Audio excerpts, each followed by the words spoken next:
விக்கிரவாண்டி இடைத்தேர்தல் வாக்கு எண்ணிக்கையில் திமுக வேட்பாளர் தொடர்ந்து முன்னிலை வகித்து வருகிறார்.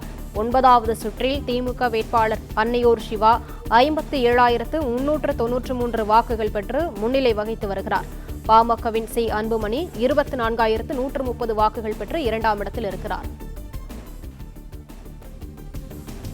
விக்கிரவாண்டி இடைத்தேர்தல் வாக்கு எண்ணிக்கை முடிவுகள் தற்போது தொடர்ந்து வெளியாகிக் கொண்டிருக்கிறது.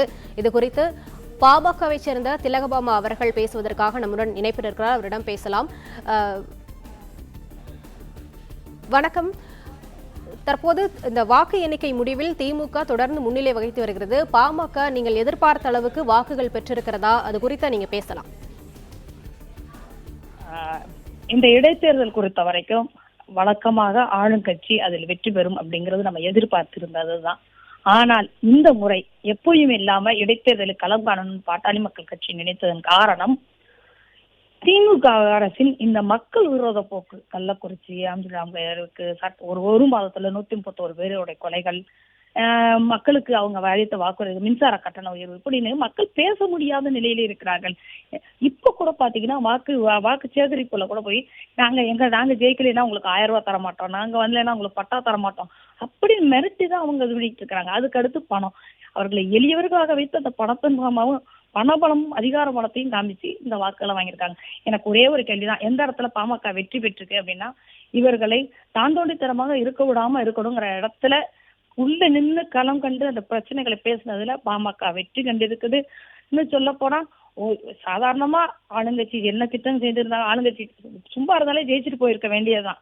ஆனா இன்னைக்கு 8 அமைச்சர்களையும் வந்து உட்கார வச்சு ஒரு பயங்காட்டி இல்ல நாங்க ஏதாவது பணமாவது கொடுத்தாலும் ஜெயிக்க வைக்கணுங்கிற இடத்துக்கு கொண்டு போய் சேர்த்திருக்கிற வரைக்கும் பாட்டாளி மக்கள் கட்சி வெற்றி பெற்று இருக்கிறது.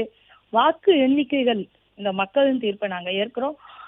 மக்கள் இந்த ஒவ்வொரு அரசியல் களத்திலும் வெற்றி பெறது எத்தனை தோல்விகளை சந்திச்சாலும் பாட்டாளி மக்கள் கட்சி எங்க நிக்குதுன்னா மக்களுக்கான கட்சியாய் தன்னை நிலைநிறுத்தி கொண்டிருக்கிறது.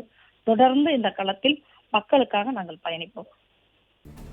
மேடம், திமுக அரசினுடைய கடந்த 3 ஆண்டு ஆட்சியின் திட்டங்களுக்கும் சாதனைகளுக்கும் கிடைத்த வெற்றிதான் என்ற இந்த வாக்கு எண்ணிக்கையின் முடிவு என்றும் திமுக நிர்வாகிகள் சொல்கிறார்கள். அது குறித்து உங்களுடைய கருத்து என்ன?